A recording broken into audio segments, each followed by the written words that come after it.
Welcome everyone. Thank you Mohitji for organizing this, and a New Year Sunday, and all of us are here. It shows that Gita has a certain something about itself which pulls people in. And I welcome you all to this session organized by the City Book Leaders, the Rashram School of Public Leadership, Rishihood University, and Rupa Publications. I'm Sahil Agarwal. I'm sitting in Sonipat, the historic Swarnaprasth. The dialogue between Arjun and Krishna happened not very far from here, just 2 hours away, and I feel very lucky to be a part of this conversation and learn from the discussions today. To begin with, we'll have an auspicious shlok recitation by Ananya Giriji. Ananya ji is a Sanskrit teacher at the 𝑚𝑎 Jaipuriya School in Lucknow. She is trained by Professor Sampadanand Mishra ji, who is one of the globally renowned scholars on Sanskrit and also a professor at our university. So Ananya ji, I'll request you for shlok recitation. Thank you.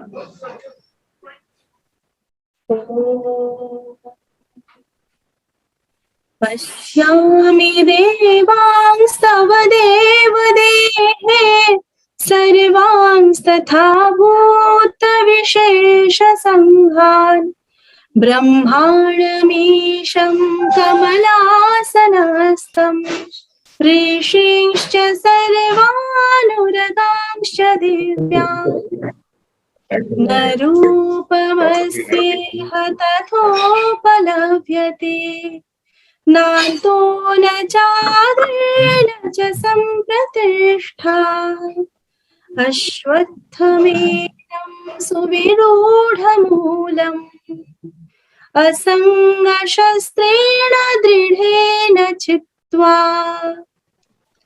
गतसङ्गस्य मुक्तस्य ज्ञानावस्थितचेतसः यज्ञायाचरतः कर्म समग्रं प्रविलीयते मन्मना भव मद्भक्तो मत्याजी मां नमस्कुरु मामे वैष्यसि सत्यं ते प्रतिजाने प्रियोऽसि मे सर्वधर्मान् परित्यज्य मामेकं शरणं व्रज अहं त्वा सर्वपापेभ्यो मोक्षयिष्यामि मा शुचः यत्र योगेश्वरः कृष्णो यत्र पार्थो धनुर्धरः तत्र श्रीर्विजयो भूतिः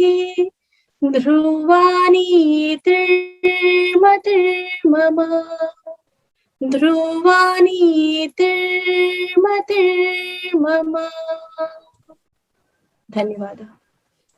Thank you so much, Ananya. That was really very, very soothing. So for the opening keynote, we have none other than Shri Gaurang Prabhuji. Gaurang ji is a leadership and mindfulness coach, a graduate from IIT Bombay. He quickly found his calling and became a monk. He's dedicated to helping people transform their hearts, improve their attitudes, and establish sustainable spiritual communities and drive positive change in the society. He's a governing body commission member of ISKCON. He's the director of the Govardhan Eco Village, a unique and large-scale sustainability project near Mumbai. We have hosted our team training there, and I encourage everyone to visit their serene campus. And of course, we have been very fortunate to have Gaurang ji's mentorship for several years now. Gaurang ji, I request you for the keynote. Thank you so much, Sahil, and thanks to your team and to all the wonderful authors who have actually helped make this happen. Best wishes to all of you. As Bhagavad Gita is a book of knowledge which specifically focuses on 5 topics: 𝑖𝑠ℎ𝑣𝑎𝑟𝑎, 𝑗𝑖𝑣𝑎𝑚𝑎, Prakriti, Kala, Karma. The Supreme Lord, the Jiva, the soul, material nature, Kala is time, and Karma is action. How do we integrate all of these in the midst of our busy life? So all of us have 4 very pressing tendencies. First is we have a need to control. We try to control others. We try to control the ambience and surroundings around us. All of us try to control things beyond our capacity. But there is a limit to our ability to control. The second is all of us have an ability or an obsession to consume. So Shaknoti haiva yah sodam prak sharira vimokshanat kam krodhodbhavam vegam sahayukta sukhina. When we have a tendency to consume, then we get obsessed with various sense objects, and that drives us totally crazy. Therefore, we see that across the world, we are paying the price of unbridled consumption patterns, and the world is on the brink of a huge collapse due to climate change. Third is we have a tendency to compete.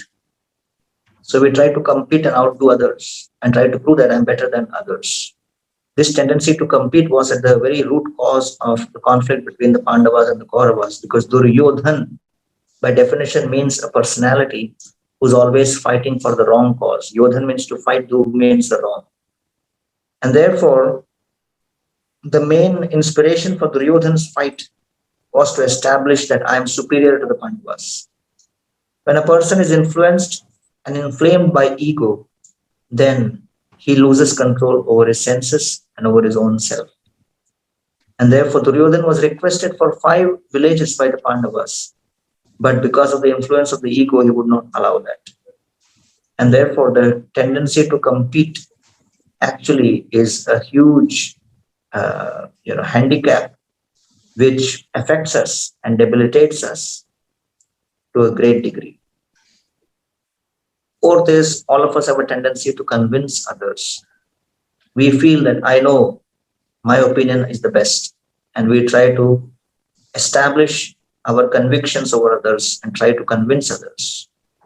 So many fights and conflicts are happening all over the world, right from a domestic level to the global and international level, because each person wants to establish his opinion as superior to others.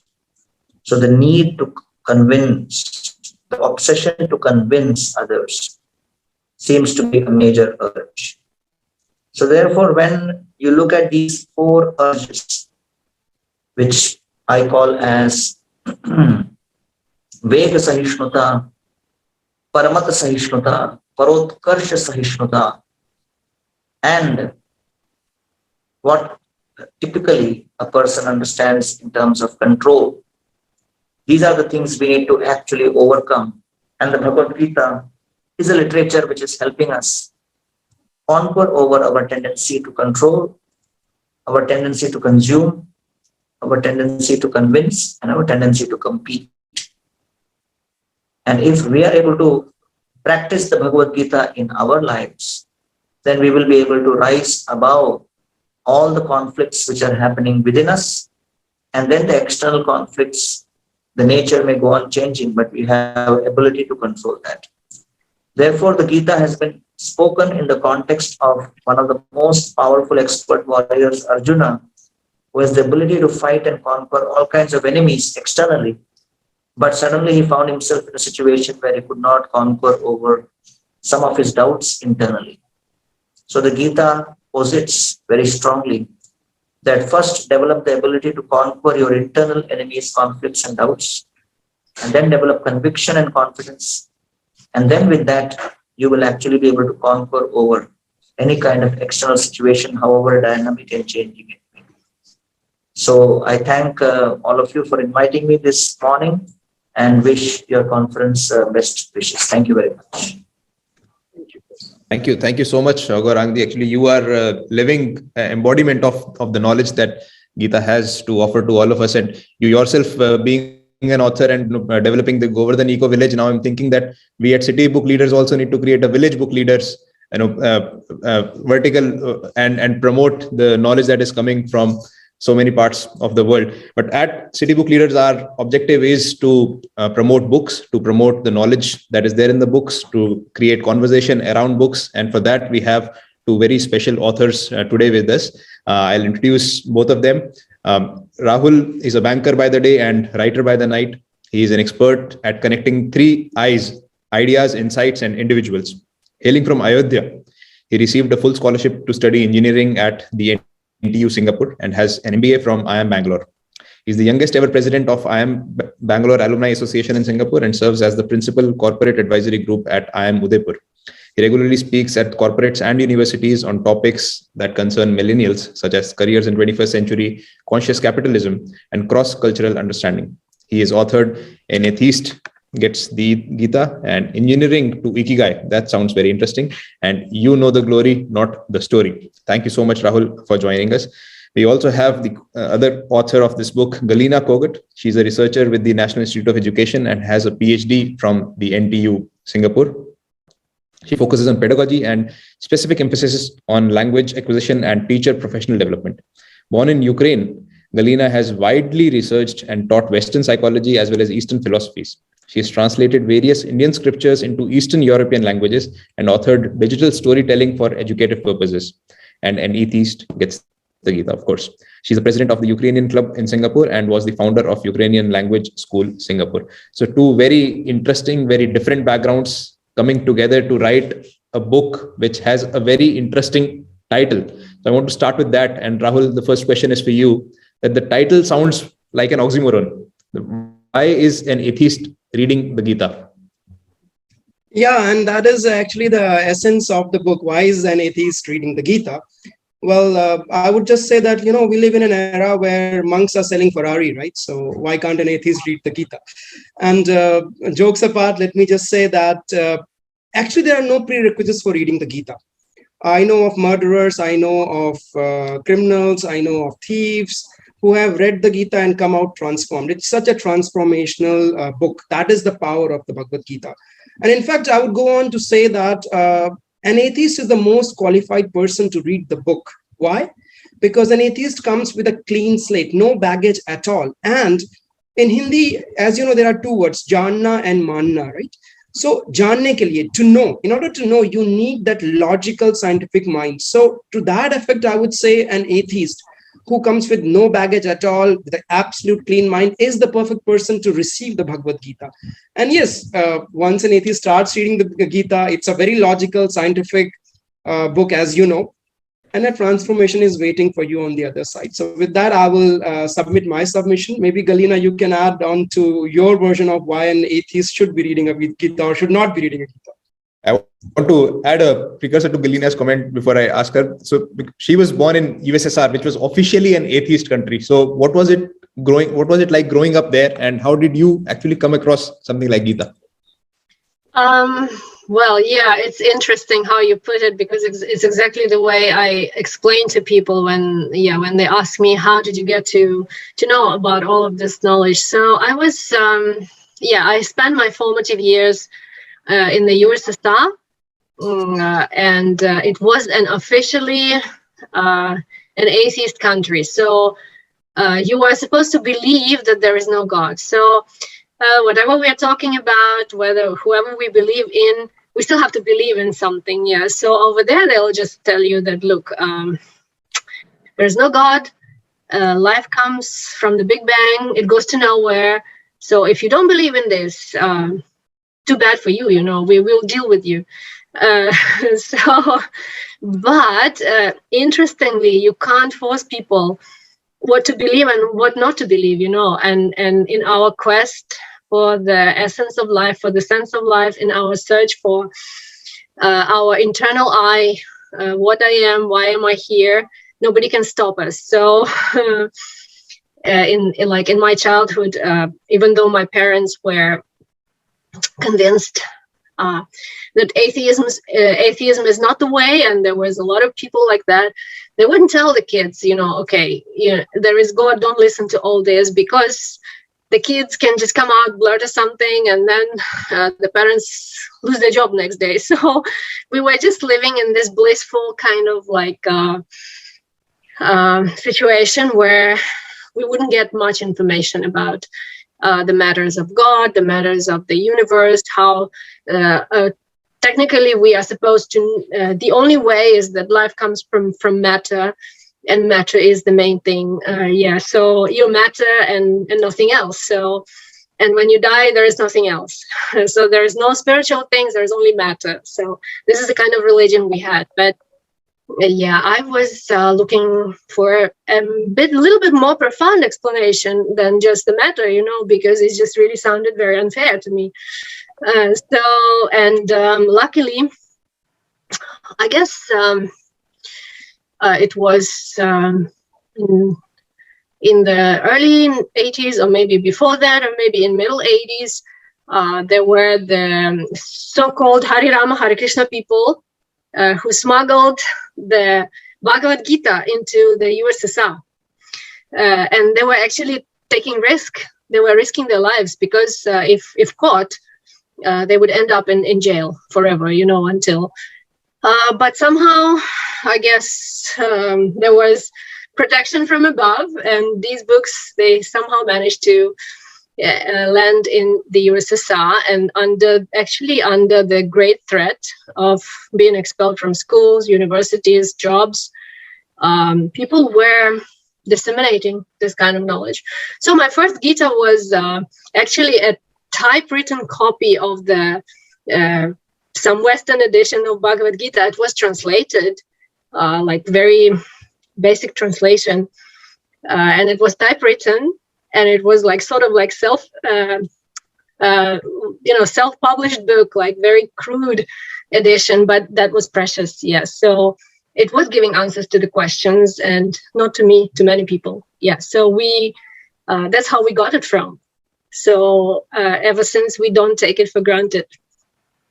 That's very fascinating and interesting, and especially like the smuggling part. And we'll have to probably ask Gaurang Prabhuji sometime that how did they manage to take it inside USSR and inspire people like you who are now following this so actively. Sahilji, I can probably add a little bit there.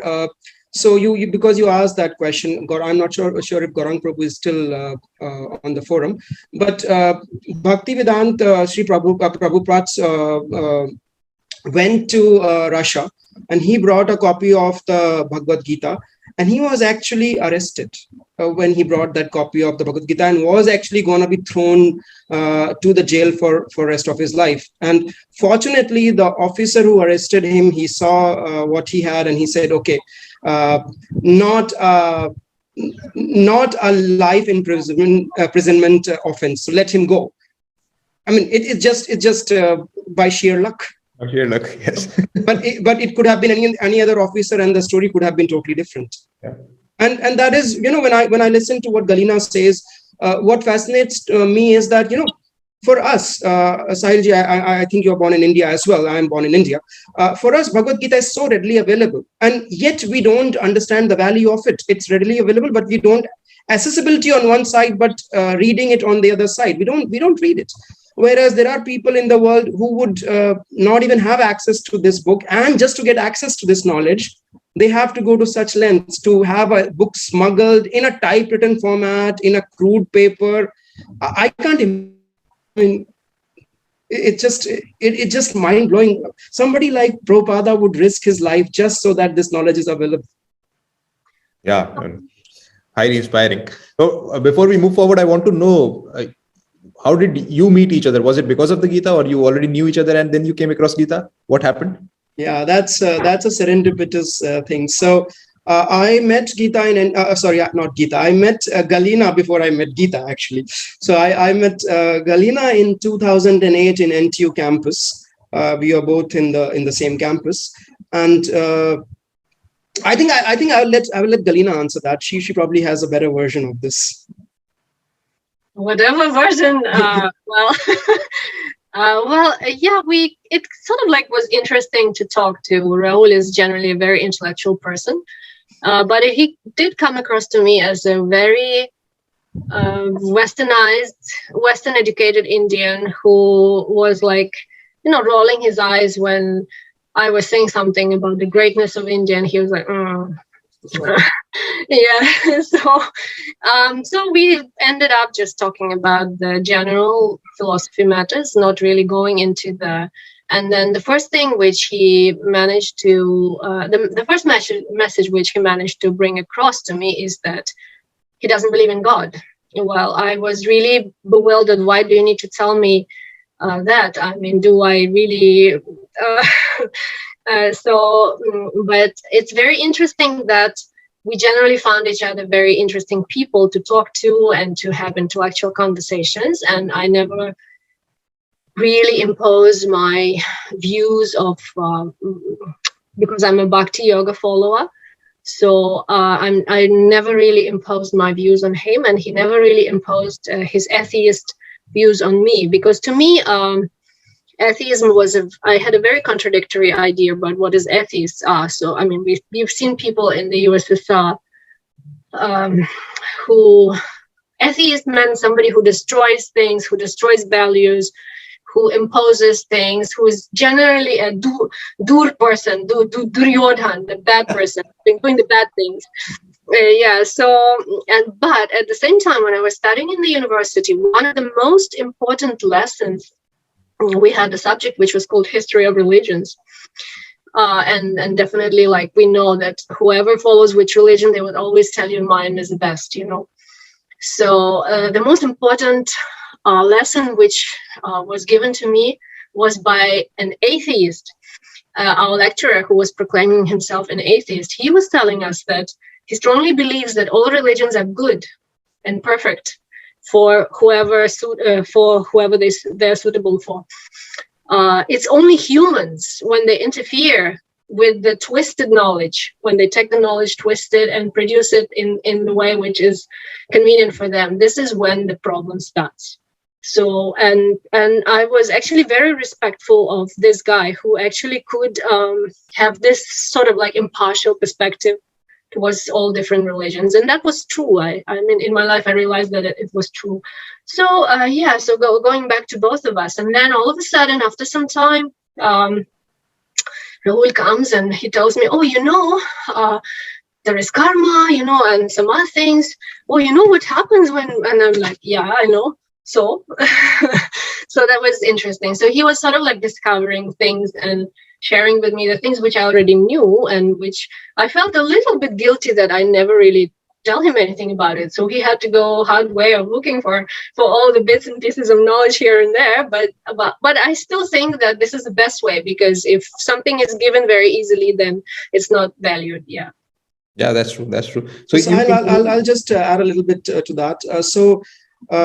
This entire session is serendipitous, I would say, because one of the disciples of Gauranga Prabhu was in Singapore, and he's a senior banker at one of the banks here. He used to be a senior banker, and I met him also through an accident, I would say, or serendipitously. And in that course of discussion, we had some discussion, and then he invited me over to his home, and he used to host these satsang kind of sessions, and I liked the way those sessions were and how he used to explain things. And through him, I picked up some bits and pieces of the Bhagavad Gita, some here and there.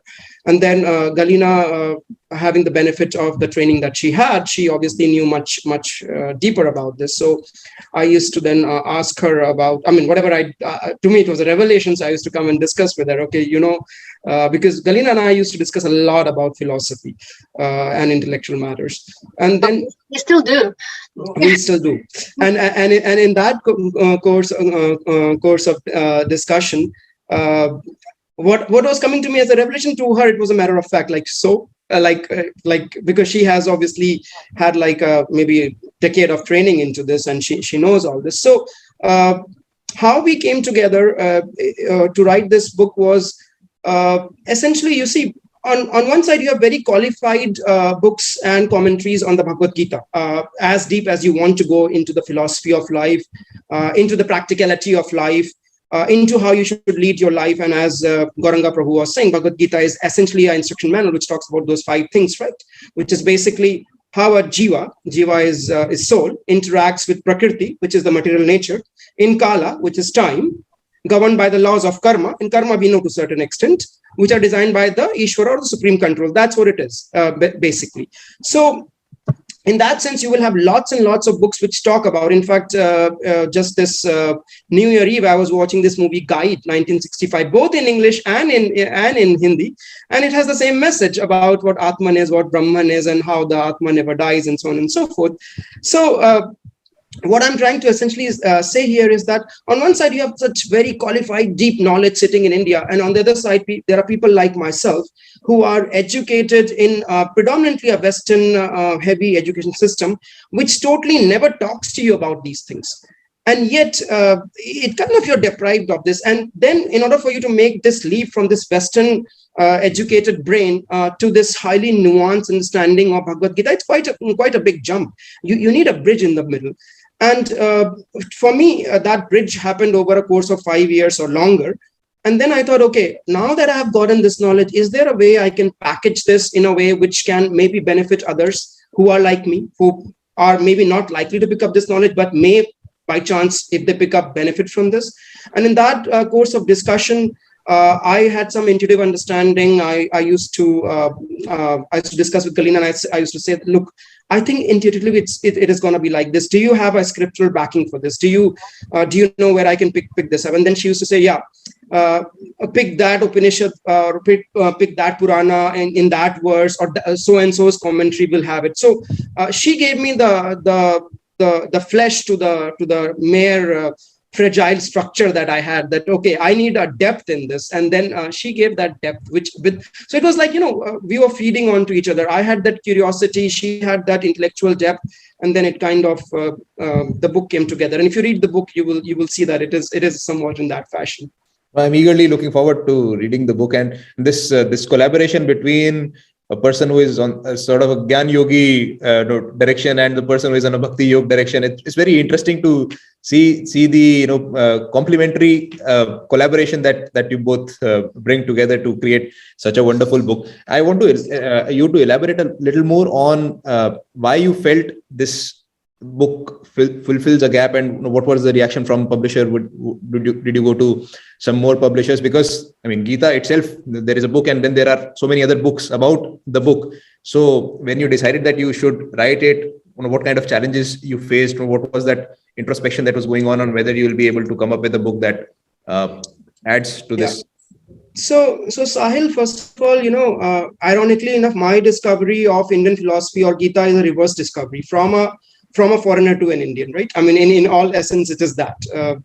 And if I were to add in a foreign land, I got this outside of India, whether it was Singapore or somewhere else. Switzerland was the first place where I ever first saw ISKCON temple, if I could just add on to what I was saying.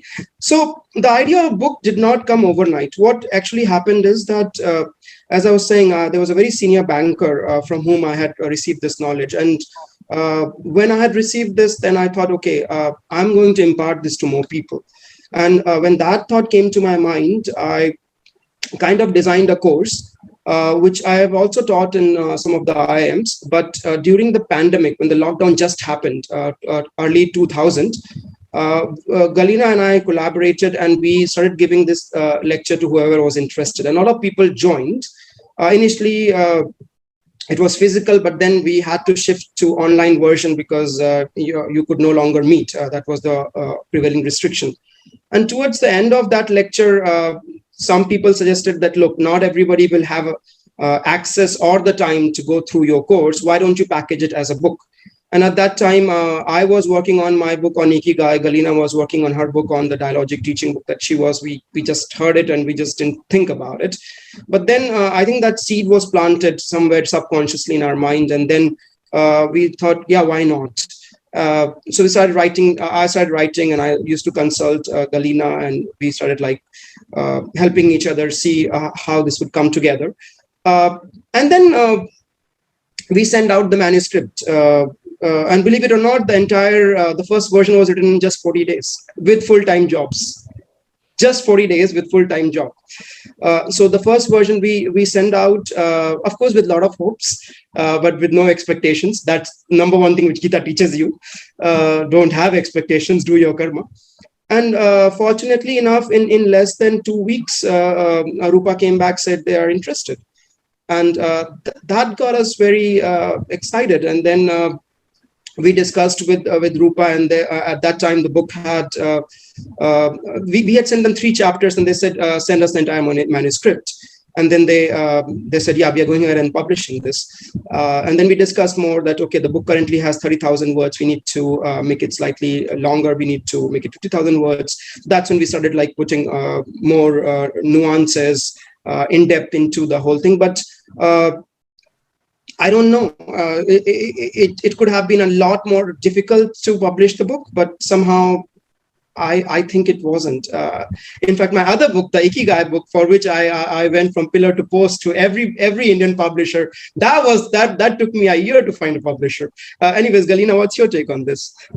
To me, it happened like a dream, honestly, because I guess the road to the book was much longer. The road to the book itself was much longer than the writing of the book and even getting the publisher. Because I think that what Rahul, why would somebody who is Western educated, so much oriented on the Western sort of like educational values, why would he even start writing this book? I guess the important thing was to find the right person to hear from. And the way, before this whole thing even started, before we two of us started giving lectures on Bhagavad Gita to others, more Rahul. I mean, I was also listening whenever I could, but because we have I'm busy with a small kid and other things, so we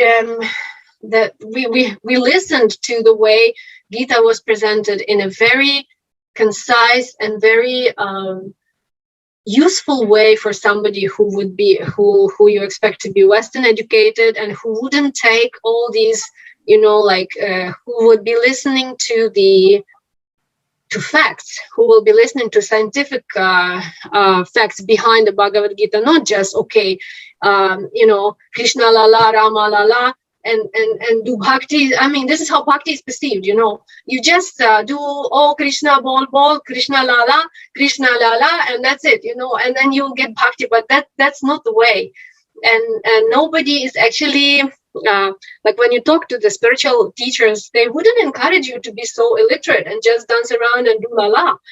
So I mean, you do dance around when you're happy, but you also have to know the knowledge behind it. So the way we were listening to Bhagavad Gita from Sumanji, it was a very, very scientific. So I guess this whole process was much longer than the Gita itself. So we just wrote it very quickly. And to me, finding the publisher was sort of like a dream, honestly. Rahul is just telling me, oh, look, they told us they're going to publish our book. I'm like, wow, what? That's it.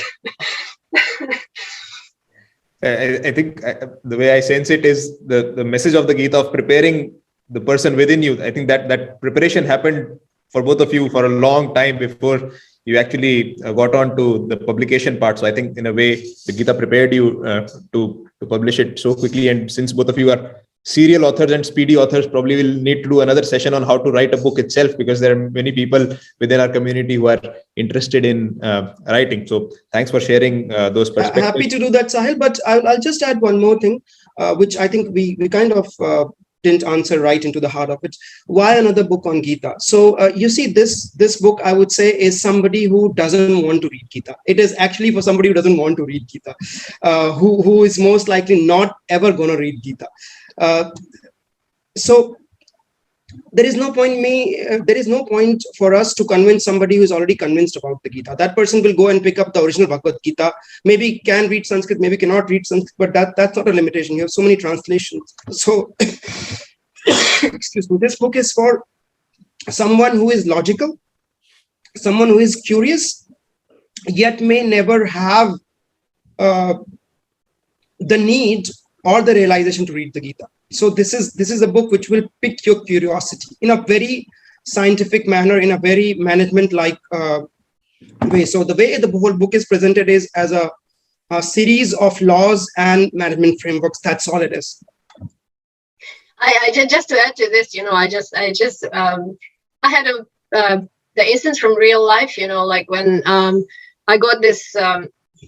I told you, like, we were reading the smuggled books in a very bad condition, no aesthetics, and it's only after the collapse of the USSR when they started printing these books like proper, translating and printing. So I think a few years down the road we had this the first ISKCON temple in our city, so we could come and discuss Gita and all, and then we had medical students from India. And then there was one guy who was like medical university educated, and we show him, this is Bhagavad Gita. Oh, we are so proud of it. Would you like to read it? And he looks at us and he says, why would I read it? I live 10 kilometers from where Kurukshetra happened. So and then we are like, so? And he's like, I know everything. So basically his message was that we can't tell him more than he already knows, you know, and we honestly were very, very surprised. Yeah, so yeah.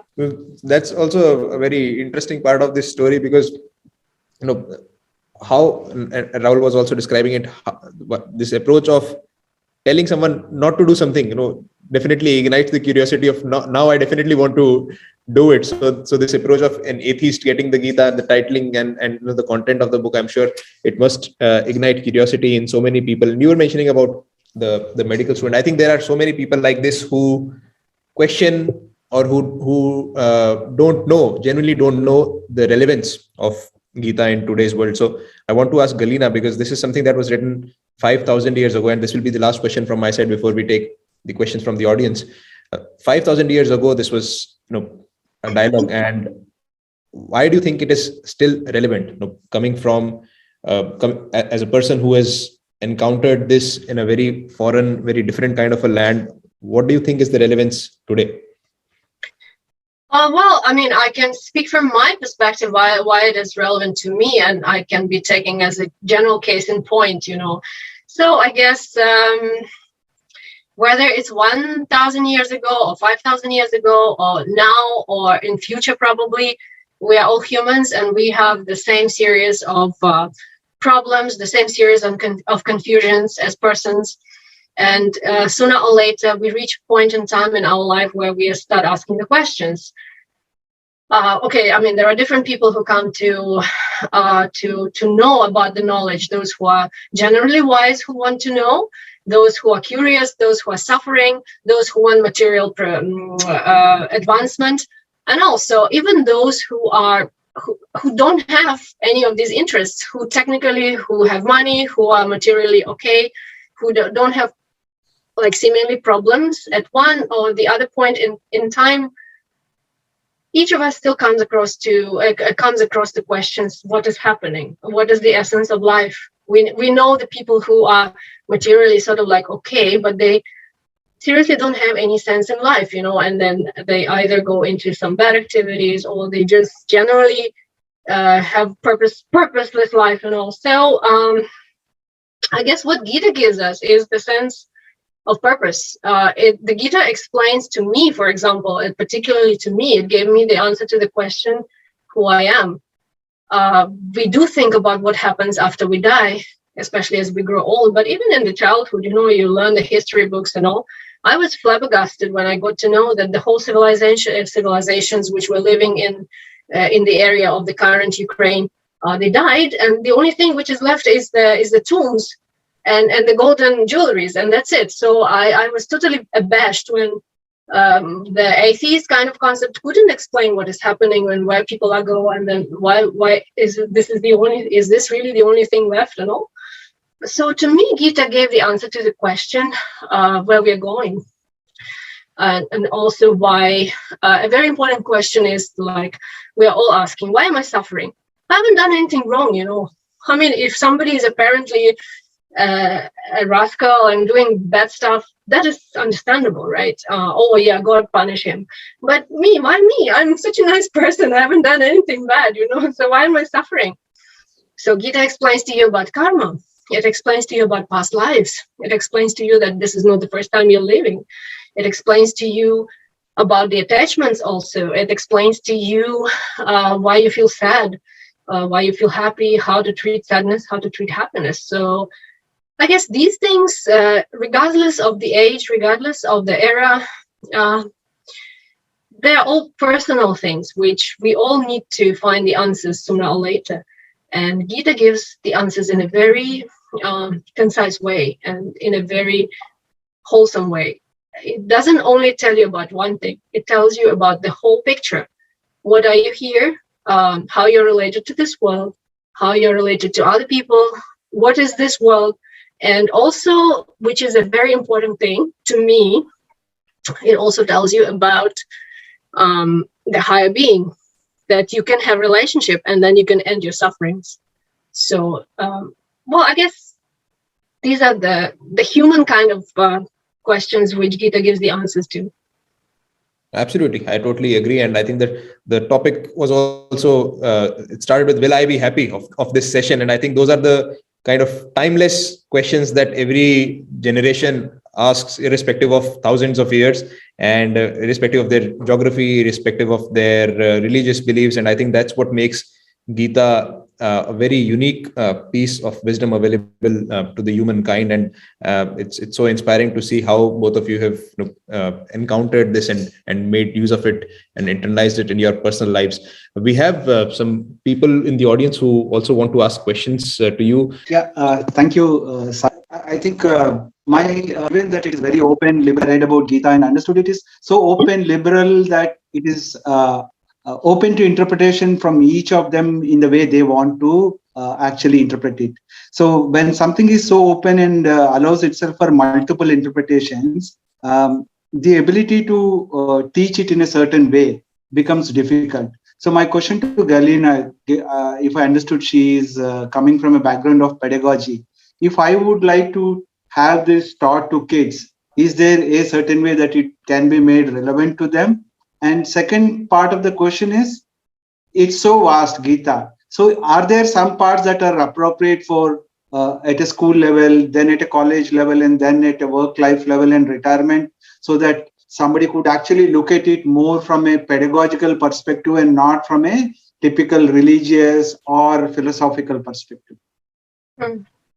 Yeah, thanks for the question. It's very interesting. I have not been teaching Gita as a pedagogue to the students like in class, but because I have a small kid, so I do always think of how to explain things in a way which, in a wholesome way, because sometimes the questions which my son is asking me, they're very deep.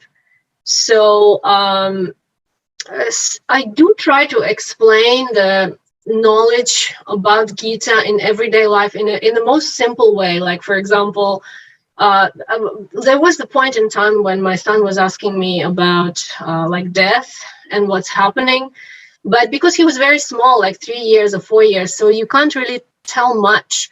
So you have to judge by the situation on what kind of question is coming, or if the question is not coming, then some of the situation you have to step up and explain certain knowledge. So it's really like if I were designed to the course for the children, let's say like K1, K2, like kindergarten kids, about the sort of the knowledge, I would probably go by stories.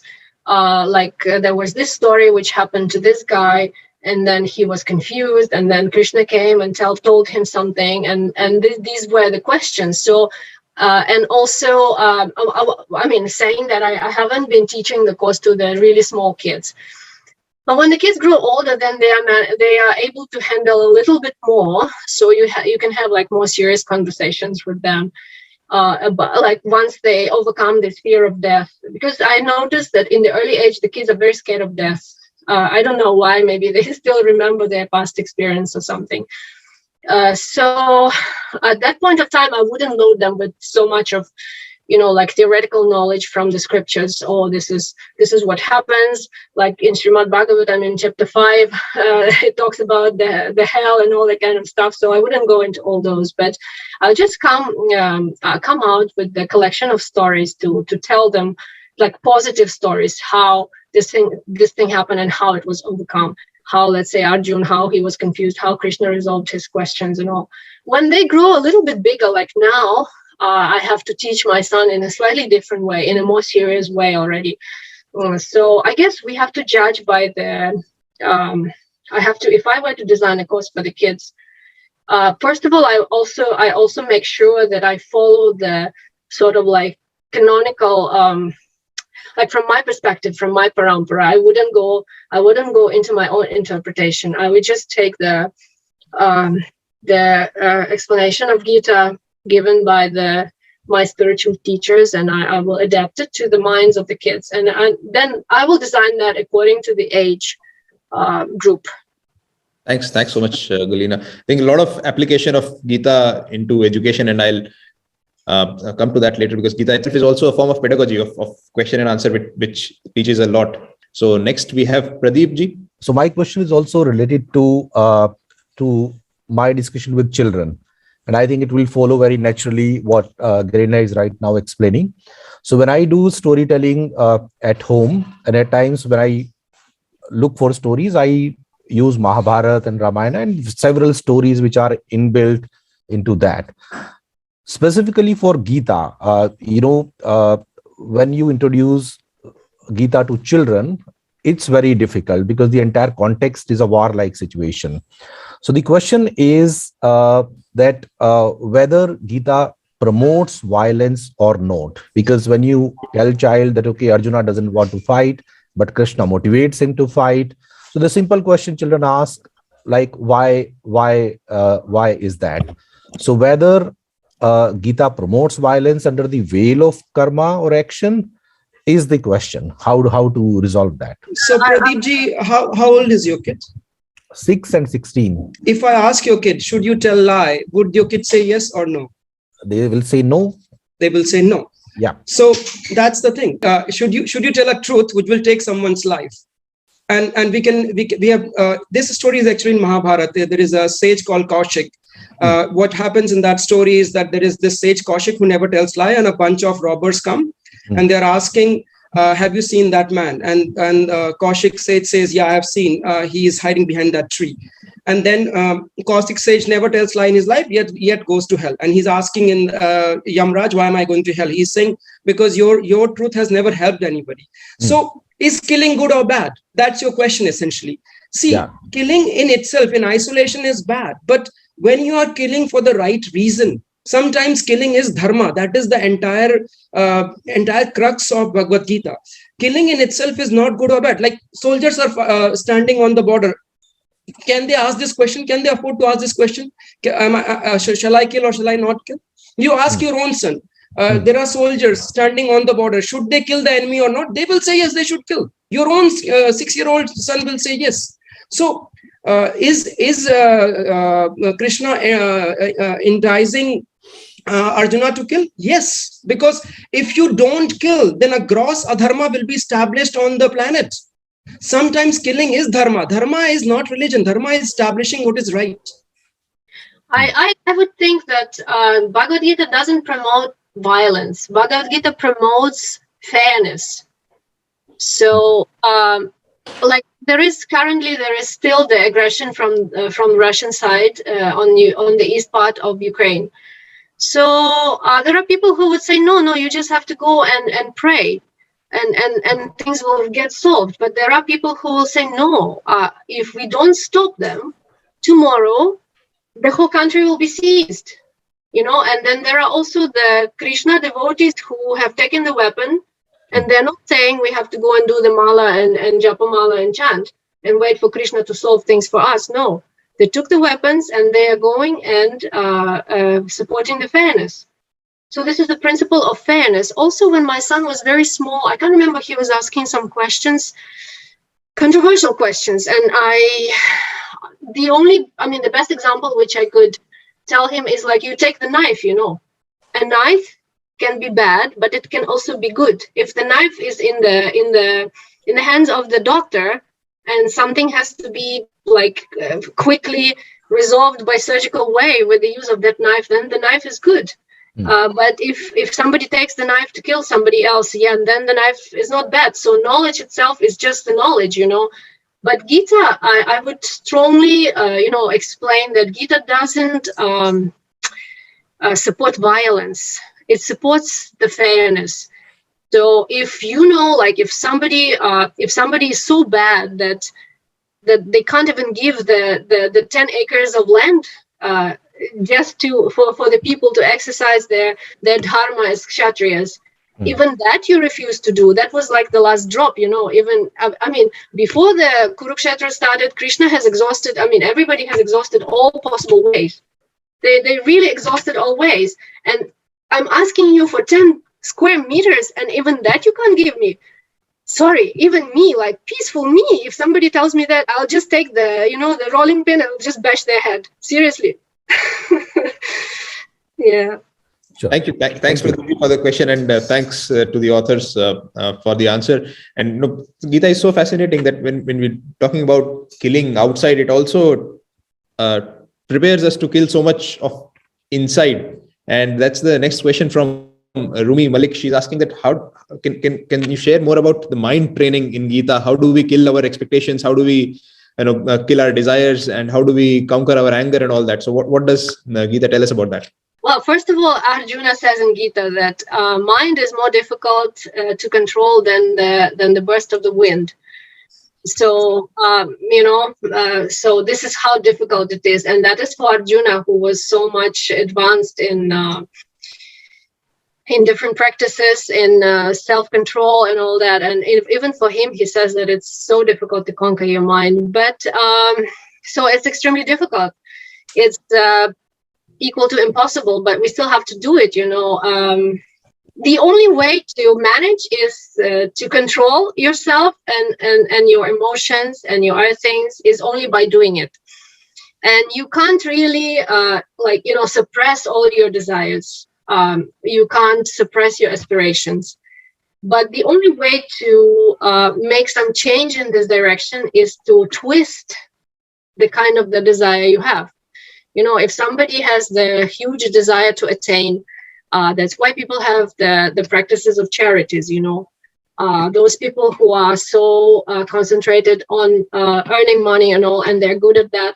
So there is also a way to give some portion in charity so that you feel that you are doing something good, something with more purpose. So we can't completely suppress our desires. We can't get we can't get totally not angry. But let's say my anger as a mother when my son doesn't do his homework is different to just any kind of anger, So you twist your desire to a positive side. You twist your attainment to a positive side. It's written in the scriptures, and I think it's even in the Gita and in the commentaries to it, that we can't eliminate our desires. We can't eliminate our emotions, because this is just natural. But what we can do, we can direct those desires, desire for attainment, desire for other things. Even the negative emotions can be directed in a positive way, slowly.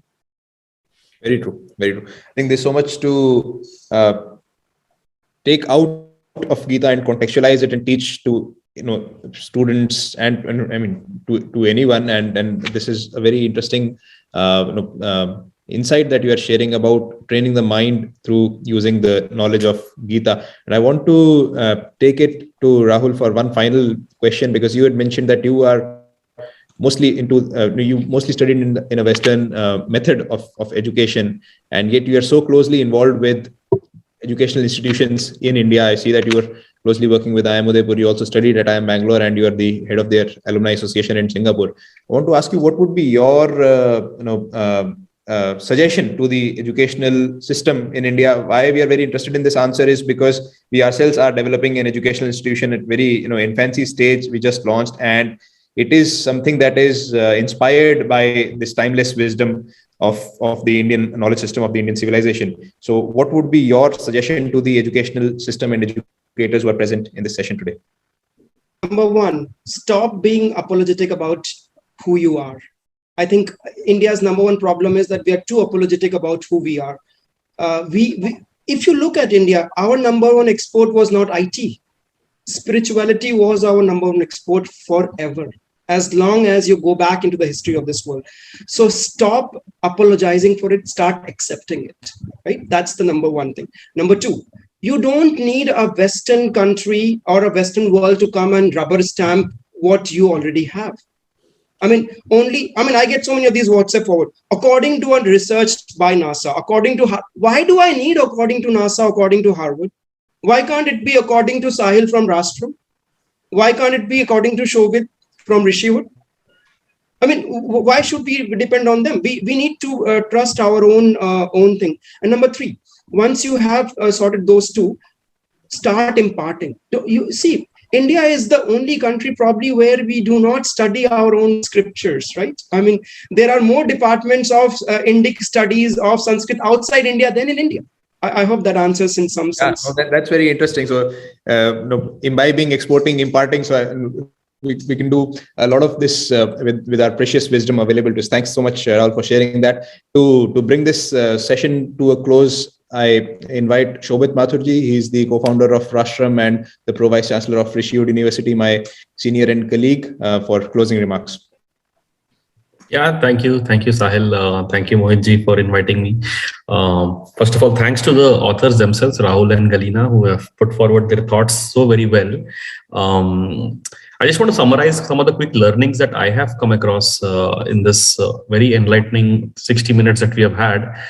Beginning with what Gaurandas Prabhuji had said about we have this tendency to control, consume, compete, and convince, and how the Srimad Bhagavad Gita helps us overcome these tendencies. I think the way it's put it, the 4 C's together, I think was a very good takeaway for me as well. And between the authors, I found it very fascinating that there is one who was born in Ayodhya, so which is perhaps India's most religious city or culturally very important city, but who eventually turned out to be an atheist. And there is one who's born in the USSR, which is actually an atheist country, but turned out to be a very devout follower of Krishna. This huge contradiction, and constantly Galina was telling that, Rahul, you are Western educated. So I was like, okay, but so that is very fascinating, the way the two authors of this book and speakers today, the contradictions that have between them, but how the Bhagavad Gita brought them together. And that just says that the Gita finds a way to reach you. Just like it found a way to reach the erstwhile USSR, it also finds a way to reach all of us. And Rahul said a very good point that we all have access to it. We are born here.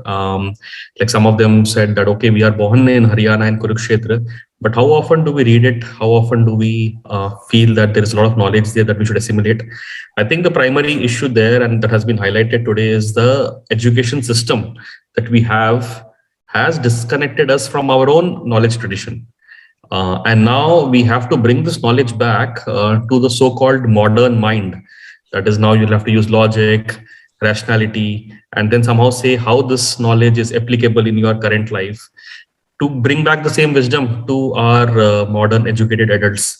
And I think the book has done an amazing job of it, of whatever I could hear today, that how it brings these ideas to the common man, to the so-called Western modern educated mind. And this book fills a very important gap.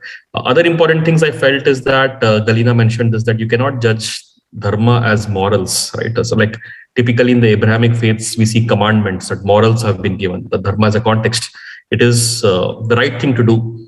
That is what sustains and what uplifts the creation. That is the right thing to do. And how artha and kama, which are the two pursuits, should be bound by dharma and moksha. So the purushartha, which the Gita constantly speaks about, that how we should be bonded in our desires while following dharma and towards moksha. And to close, I think Rahul gave a very good punch, saying that don't look for validation. We have to shed our inferiority complex.